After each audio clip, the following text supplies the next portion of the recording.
Selamat siang anak ibu semuanya. Hari ini kembali kita bertemu untuk melakukan kegiatan pembelajaran. Hari ini kita akan melakukan kegiatan pembelajaran dari tematik. Namun sebelum kita melakukan kegiatan pembelajaran, sebaiknya kita berdoa. Kita berdoa atas nama Bapa dan Putra dan Roh Kudus. Amin. Doa selesai. Atas nama Bapa dan Putra dan Roh Kudus. Amin. Baik anak ibu, sekarang kita akan belajar tematik dari tematik 4C, subtema 3, pembelajaran keempat, yaitu pembelajaran PPKN dan Bahasa Indonesia. Nah sekarang coba buka bukumu tematik 4C halaman 97. Nah, pada gambar halaman 97 coba perhatikan, ada dua gambar. Yang pertama adalah banjir dan yang kedua adalah tanah longsor. Nah, apa yang menyebabkan banjir terjadi dan tanah longsor terjadi? Tentu kamu sudah tahu bukan? Nah, banjir terjadi karena besarnya curah hujan. Kemudian banjir juga dapat terjadi walaupun curah hujan tidak besar, tapi tidak ada lagi tempat meresapnya air atau tempat mengalir air. Kenapa? Karena lingkungan tempat air mengalir sudah ditutupi oleh sampah-sampah yang berserakan. Nah, sampah-sampah yang berserakan ini adalah ulah siapa? Ini adalah ulah orang-orang yang tidak bertanggung jawab. Ya, mereka membuang sampah secara sembarangan, padahal tempat sampah sudah disediakan. Nah, kalau ada parit, mereka buang ke parit sampahnya, padahal sudah ada tong sampah. Nah, ketika sedang berjalan atau sedang di dalam mobil, mereka membuang sampah secara sembarangan. Kalau di dalam mobil, dibuang dari jendela mobil sampahnya. Kalau sedang di jalan, sedang memakan makanan, mereka setelah membuka bungkus makanan, mereka buang secara sembarangan bungkusnya itu. Nah, inilah yang mengakibatkan menumpuknya sampah, tidak dibersihkan. Jadi sampah banyak yang bertumpuk, sudah bertumpuk menimbulkan bau. Kenapa bau? Karena sudah membusuk. Inilah yang mengundang lalat dan nyamuk untuk datang.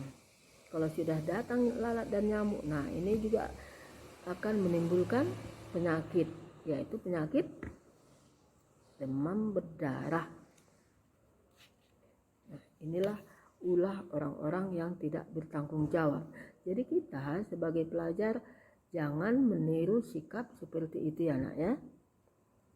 Tunjukkan sikapmu sebagai pelajar. Tunjukkan kewajibanmu sebagai pelajar. Ya. Kalau kamu menunjukkan sikapmu dengan melakukan kewajibanmu sebagai pelajar, tentu kamu akan dilihat orang menjadi sebagai anak yang baik, anak yang tahu tata krama, anak yang tahu menjaga kebersihan, anak yang tahu melakukan kewajibannya. Ya, jadi kita sebagai pelajar jangan hanya menerima hak saja, kita juga harus melakukan kewajiban kita. Nah, coba ini juga perhatikan pada gambar kedua, ada tanah longsor. Ya, nah tanah longsor ini disebabkan oleh apa? Yang pertama, bisa juga disebabkan oleh curah hujan yang sangat besar. Dan penyebab yang kedua yang paling fatal adalah akibat banyaknya pohon-pohon yang ditebang oleh orang-orang yang tidak bertanggung jawab untuk kepentingan pribadi. Contohnya penebangan kayu di hutan. Ya. Mungkin kamu pernah melihat di televisi beberapa kejadian tanah longsor. Ini tanah longsor biasanya terjadi di daerah pegunungan. Kalau sudah ada tanah longsor, nah ini akan menimbulkan bencana. Bencananya seperti apa? Rumah yang tertimbun dan menimbulkan korban, manusia juga tertimbun. Jadi orang-orang yang berada di sekitar yang tempat terjadinya tanah longsor, nah mereka menjadi sangat takut. Kenapa? Karena daerah mereka sudah tidak bisa lagi untuk ditempati. Coba perhatikan gambar ini. Kita lihat itu tanahnya sudah turun ke bawah, bahkan rumahnya sudah mau ambruk, sudah miring. Inilah akibat ulah manusia itu sendiri, tidak memikirkan akibat untuk orang lain, hanya memikirkan dirinya sendiri, ya. Nah, coba kita lihat lagi bencana yang mungkin terjadi akibat lingkungan yang kurang. Ini seperti tanah longsor, ya. Tanah longsor bisa juga terjadi akibat pengikisan tanah oleh air. Nah, pengikisan tanah oleh air itu karena tadi pohon ditebang. Kalau sudah ditebang pohon, tentu akarnya tidak kuat lagi menyimpan air ketika datang curah hujan. Jadi tidak ada lagi akar pohon untuk menahan air tadi. Akibatnya inilah yang menyebabkan terjadinya longsor ketika hujan turun. Nah, coba perhatikan di bawah ini ada beberapa gambar yang dapat merusak lingkungan.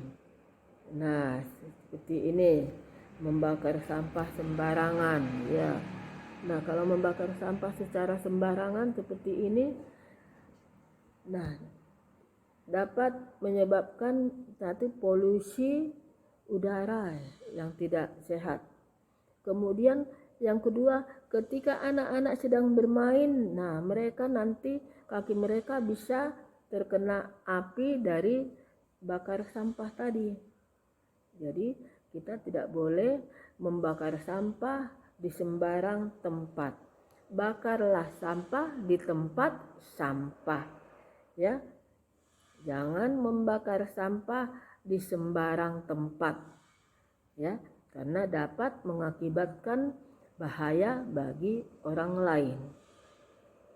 Nah, kemudian pada gambar yang kedua, ini membuat beton di bantaran sungai, ya. Ini juga perhatikan, kalau membuat beton di bantaran sungai ini termasuk kegiatan yang bagus supaya tidak terjadi longsor di daerah bantaran sungai, ya. Kemudian yang ketiga, melakukan penanaman pohon kembali, ya. Di sini kita lihat pohon yang sudah ditebang. Nah, setelah pohon ditebang, supaya tidak terjadi tidak terjadi tanah longsor, maka kita harus menanam kembali pohon untuk mengganti pohon-pohon yang sudah ditebang tadi, sehingga akar tanaman yang baru ditanam bisa menyimpan air dari curah hujan ya. Ini sangat baik. Melakukan penanaman pohon atau reboisasi atau penanaman pohon kembali. Kemudian pada gambar keempat, membuang sampah ke tempat sampah sesuai jenisnya ya. Nah, kalau kita membuang sampah kan sudah disediakan tempat sampah. Tempat sampah ada 2 jenis itu dibuat.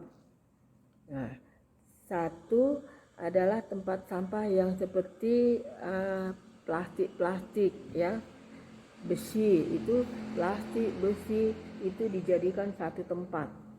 Kemudian kulit pisang atau daun-daunan atau batang sayur, itu dijadikan satu tempat. Nah, jadi kalau kamu membuang sampah, perhatikan tempat sampah itu di sebelah mana kamu letakkan. Kalau kamu baru memakan memakan pisang, kulit pisangnya itu lihat di sebelah mana dibuat. Itu sudah ditentukan ya. Kalau kamu baru minum aqua, botol aqua itu atau gelas aqua itu, lihat tempatnya di bagian plastik-plastik ya. Jadi kalau sudah kita lakukan hal seperti ini, berarti kita sudah melakukan kewajiban kita dengan peduli lingkungan. Kita sudah melakukan kewajiban kita menjaga kebersihan lingkungan. Kalau kita sudah melakukan kewajiban, maka kita sudah dapat menikmati hak kita. Yaitu apa hak kita? Menikmati keindahan lingkungan, menikmati kesejukan lingkungan. Nah, coba di sini perhatikan ada gambar ya, ada pertanyaan. Apakah masyarakat di lingkunganmu sudah menyadari pentingnya melaksanakan kewajiban? Tentu kamu sendiri yang menjawab, bukan ibu yang menjawab ya. Yang kedua, apa dampak yang terjadi jika tidak melaksanakan kewajiban terhadap lingkungan dan masyarakat? Dampak yang terjadi apabila kita tidak melaksanakan kewajiban, maka lingkungan akan menjadi kotor. Yang ketiga, apa saran yang dapat kamu berikan agar masyarakat mau melaksanakan kewajibannya? Ya, sarannya menasihati mereka agar mereka menjaga kebersihan lingkungan. Ya. Yang keempat, tuliskan fakta-fakta mengenai kegiatan yang dilakukan masyarakat di lingkunganmu. Tulis dalam bentuk tabel berikut. Nah, di sini perilaku menjaga kelestarian lingkungan, yaitu yang pertama membersihkan lingkungan. Sudah, membuang sampah pada tempatnya. Kemudian memetik daun-daun dari pohon yang sudah layu. Nah, itu menjaga kelestarian lingkungan ya. Kemudian itu contoh ya, nanti kamu berikan jawaban yang lain. Kemudian perilaku tidak menjaga kelestarian lingkungan, yaitu membuang sampah secara sembarangan, tidak membersihkan lingkungan. Ya, kamu berikan jawaban yang lain. Nah, kemudian pada gambar di bawah ada gambar A dan B. Coba perhatikan, menurutmu gambar mana yang baik harus kamu lakukan, ya? Oke. Sekarang perhatikan halaman 100. Nah, untuk menjawab pertanyaan dari halaman 100, yang pertanyaan nomor 1 sampai 4 itu bisa kita lihat dari halaman 99, gambar A dan B. Ya. Gambar yang pertama, gambar manakah yang menunjukkan lingkungan terawat? Yaitu gambar A. Setujukah kamu jika masyarakat pada gambar B tidak menjaga kelestarian dengan baik? Tidak setuju, karena kalau kita tidak menjaga kelestarian lingkungan, maka lingkungan tidak terawat dan lingkungan menjadi kotor. Ya. Yang ketiga, apa kewajiban yang sebaiknya dilakukan oleh masyarakat pada gambar B? Nah, sebaiknya tidak membuang sampah secara sembarangan di sungai. Ya. Kemudian membersihkan lingkungan di sungai. Ya. Kemudian yang keempat, apakah masyarakat pada gambar A dan B mendapatkan hak yang sama? Iya, mendapatkan hak yang sama. Itulah mengenai PPKN. Sekarang kita lanjut ke bahasa Indonesia, menanggapi laporan hasil wawancara teman. Nah, kita sudah mempelajari tentang wawancara ya. Sekarang kita menanggapi, maksudnya menanggapi, memberi komentar terhadap wawancara yang dilakukan oleh teman. Wawancara yang dilakukan oleh teman, kita berkomentar, kita tidak boleh menyinggung perasaan mereka ya. Tidak boleh membuat pewawancara atau tidak boleh membuat mereka menjadi sakit hati kepada kita ya. Tidak boleh menyakiti perasaan teman, tidak boleh menyinggung perasaan teman. Nah, sekarang coba kita perhatikan atau kita tanggapi pertanyaan yang ada pada halaman 100. Nomor 1, apakah pemilihan narasumber sesuai dengan topik wawancara? Nah, coba tanggapi dengan baik. Kalau sesuai dengan topik, buat jawabannya iya. Kalau tidak sesuai, jangan katakan tidak sesuai. Sebaiknya perlu ada perbaikan, ya. Itu jawabanmu. Jangan katakan itu tidak sesuai. Nah, ini dapat menyakiti perasaan temannya. Kemudian yang kedua, apakah pertanyaan yang diajukan sesuai dengan topik wawancara? Apakah sesuai? Kalau dia tidak sesuai, perlu ada perbaikan lagi, ya. Yang ketiga, apakah jawaban narasumber sesuai dengan pertanyaan yang diajukan? Nah, begitu juga yang keempat, apakah informasi yang diperoleh sesuai dengan topik wawancara? Nah, apakah sesuai atau tidak, ya? Nah, setelah kita memberi saran itu kita berikan adalah untuk memberikan atau untuk memperbaiki laporan yang telah kita buat. Jadi kan ada laporan, setiap laporan yang kita buat itu belum tentu seluruhnya bagus. Pasti ada perbaikan lagi. Makanya kita harus berdiskusi untuk memperbaiki laporan hasil wawancara yang dibuat oleh teman tadi. Nah, setelah kita memperbaiki laporan dan kita sudah menerima saran dari teman, maka kita bisa membuat kesimpulan.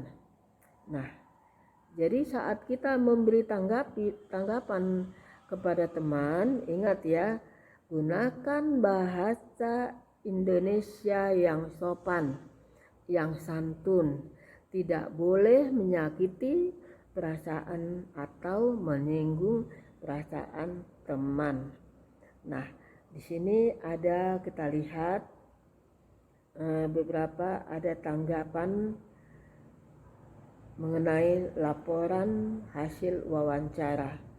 Ada nama narasumbernya, ada nama pewawancaranya, ada tujuan wawancaranya, ada topik wawancara, ada hasil wawancara, dan ada juga kesimpulan wawancara.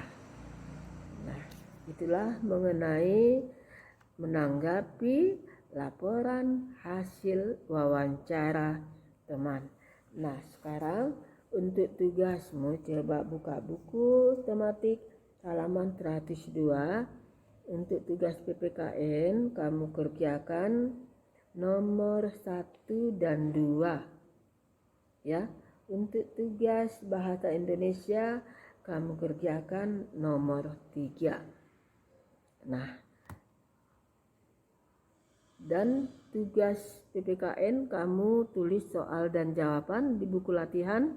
Begitu juga tugas bahasa kamu tulis soal dan jawaban di buku latihan bahasa Indonesia.